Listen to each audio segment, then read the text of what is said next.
In this video, we are going to talk about 10 ways to improve communication skills. Before we have a tendency to begin, why don't you hit the subscribe button and the bell notification icon so that you never miss any of our videos. Communication is needed in every sphere of life, from between two people to communication between large groups of people. There are many types of communication, and it's important to realize that every gesture speaks for itself and has a hidden meaning behind it. Written communication has its own implications, and then there is spoken communication and nonverbal communication. All categories may be used simultaneously by the speaker unconsciously, which can often be the source of problem for the person on the receiving hand. Communication has always been stressed upon as an important factor of the human interaction, which sets us apart from other species and is the sole way through which ideas are exchanged. Communication needs to be effective in any workplace, as it allows the smooth flow of information within a firm, which in turn increases productivity and creativity. Increasingly, workplaces have become diverse in the inclusion of race, gender and ethnicity, which means that communication style needs to be constantly tuned to the style of the listener.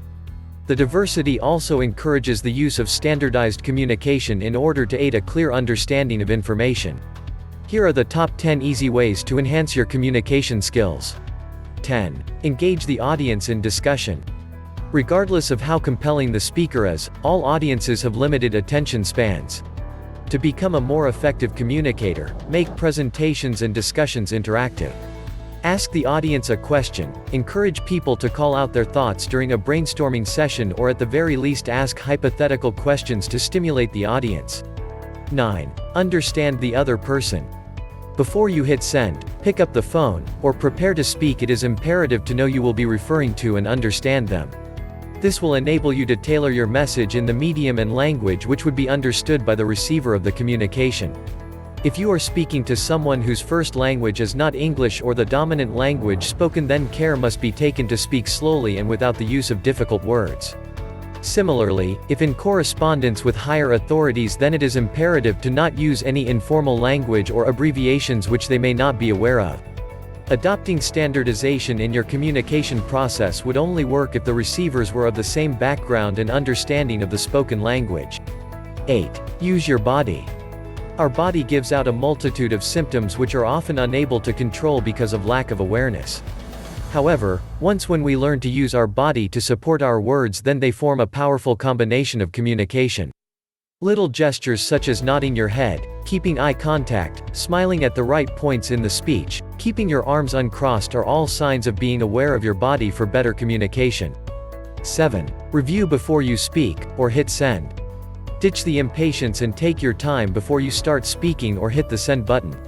There is nothing more embarrassing than hitting the send button only to realize that you haven't attached the file, or only read the first line of the email and missed all the points in the reply. Review in terms of the content of the message or what you will speak should also be evaluated before it's too late. Patience is a virtue which, when utilized often, saves a lot of time and hassle for the sender and the receiver. The pause before you speak can give you enough time to analyze the situation and filter out any unnecessary details. 6. Think about the medium you use. The medium used for any communication should be appropriate in terms of the receiver and their situation. The choice of the medium determines how well the message will be received and reviewed. If an email is sent to a non-tech savvy person, then he/she will not be able to access it, and in turn not receive the message at all. If you have a lot of points to discuss, then don't hesitate to pick up the phone, as it would be better to write an essay via an email. 5. Focus on earning respect instead of laughs. It can be tempting to communicate with others in a light-hearted way. After all, this can be a good way to make friends in a professional setting. But remember that the most successful communicators are those who have earned respect, rather than laughs. While telling a joke or two to warm up an audience can be effective, avoid ending a presentation with a laugh. 4. Learn and observe. Communication is best learned through practice and observation. If you know someone who is a great communicator, then observe how they talk and write emails. Comb through the emails and understand why you like them as a receiver to be able to replicate their good points. Read to understand how information is conveyed and written to the readers in order to become better communicators myself. 3. Don't multitask. We try to have more than one conversation, and it results in not being able to understand anyone in particular. The best communicator concentrates on one conversation, either writing an email, or talking on the phone. If you're on the phone and are also texting, or writing an email, then the person on the other end will know that they don't have your undivided attention. 2. Save it in ink.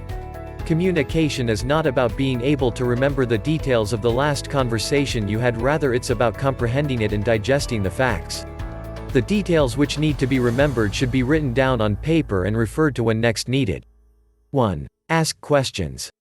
Active listening includes the act of asking questions, but this act deserves a separate mention of itself. Make sure before ending the conversation or the email you have all the facts and answers to your questions, such as why, how, when and where. What do you think of our list? Which of the above things shocked you the most? Let me know in the comment section below. If you enjoyed this video and want to hear from me again, be sure to hit that subscribe button before you go. Thanks for watching.